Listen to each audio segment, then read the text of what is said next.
நித்தேஷ், உங்களுக்கு என்ன பாட்டு பிடிக்கும்? நான் பாடுறேன். எனக்கு வந்து பெற்றவளை பிடிக்கும். பெட்ர மார்க்ஸ் லைட்டேவா? பெற்றவளை. பெற்றவளையா? இல்ல நீங்க அந்த பாட்டை நீங்க கேட்டிருக்க வாய்ப்பு இல்ல. இருந்தாலும் அவர் 2 வரி பாடி காமிப்பா, நீங்க எங்க கேட்டிருக்கீங்களான்னு பாத்துக்கிறேன். பாடுங்க. என்னை பெற்றவளே பெரியவளே உடுக்கை சத்தம் காதில் வாங்கி போட்டுக்க, அதில் புகழை பாடுகிறேன் கேட்டுக்க. நான் படத்து நாணமெல்லாம் நீ கொடுத்த பிச்சை, என்னை நீதானே தமிழே. நீங்க எவ்வளவு பாட்டு வேணா பாடிருக்க, இந்த பாட்டை பாட முடியுமா? கஷ்டம் தான், ரொம்ப ரொம்ப கஷ்டம். ஆமா, நிறையவே கஷ்டம். தம்பி, அப்ப நீ அவர் வந்து உன்ன மாதிரி பாடுறதுக்கு முடியலன்னு ஜகா வாங்கிட்டாப்லையே. இவரு ஒரு அம்மா பாட்டு பாடுவார் தெரியுமா? அது நீங்க அந்த பாட்டை பாடுங்கண்ணே.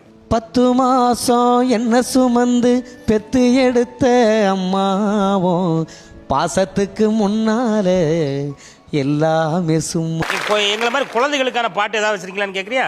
எங்களை மாதிரி குழந்தைங்களுக்கு ஏதாவது பாட்டு வச்சிருக்கீங்களா?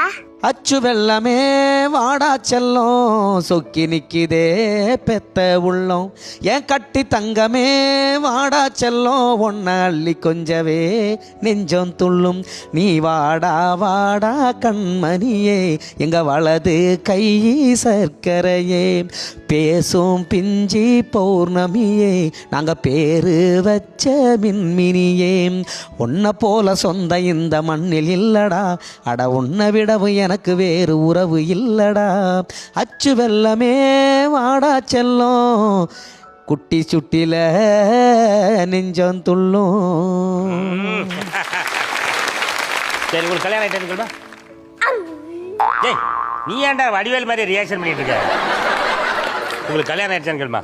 உங்களுக்கு கல்யாணம் ஆச்சா? கல்யாணம் ஆயிடுச்சுமா. எத்தனை தடவை கேளு. எத்தனை தடவை? ஒரு கல்யாணம், ஒரு பொண்ணு. ஆனா வந்து 3 தடவை அவங்களையே கல்யாணம் பண்ணிட்டு இருந்தேன். 3 தடவையா?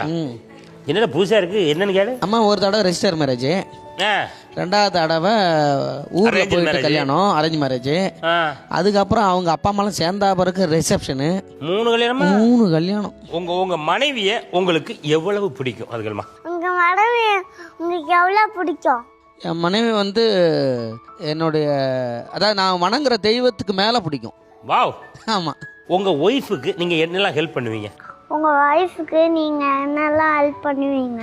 இல்லை, இதை டிவிக்காக நான் சொல்லல, நான் உண்மையாகவே சொல்கிறேன்.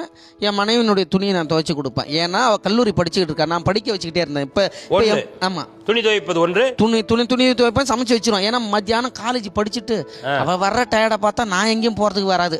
எழுந்திரிச்ச உடனே ஒரு டீயை கீயை போட்டு கொடுத்துறது, அப்புறம் சமைச்சு கொடுத்துறது. காலை அவங்க போன உடனே அவங்க இருக்கும்போது துவைக்க விட மாட்டாங்க. என்ன இருந்தாலும் கணவர் துவைக்கலாமா அப்படின்னு யோசி